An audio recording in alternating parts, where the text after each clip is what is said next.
ভাই কই যাচ্ছিস? ওখানে যাচ্ছি দাদা।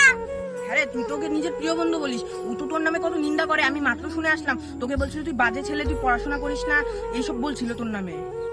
বলে তো সাহস আমার নামে মিথ্যা কথা বলা। এখন আমি নিজেকে মজা দেখাচ্ছি। হ্যাঁ হ্যাঁ যা, আর আমার কথা বলবি না কিন্তু। তুই কই যাচ্ছিস? আমি কোনে যাচ্ছি? তুই তো ওকে নিজের বন্ধু মনে করিস, জানিস ও তোর নামে কি কি বলেছে? কানটাতে এখানে। ও আমার নামে এসব কথা বলেছে, আমি ওর কাছে এখনই যাচ্ছি। ইয়েস, ওই দুটোর মধ্যে ঝগড়া লাগিয়ে দিয়েছি, দুটোকে মিলে খুব দুষ্টুমি করে। কিরে টুকাই, কেমন আছিস? ভালো আছি। তুই তো আমাকে কিছু বলছিস না, তুইও তো কিছু বললি না। আর দাদা যে কথা বলছে আমি বিশ্বাস করিনি, আমিও করি নাই।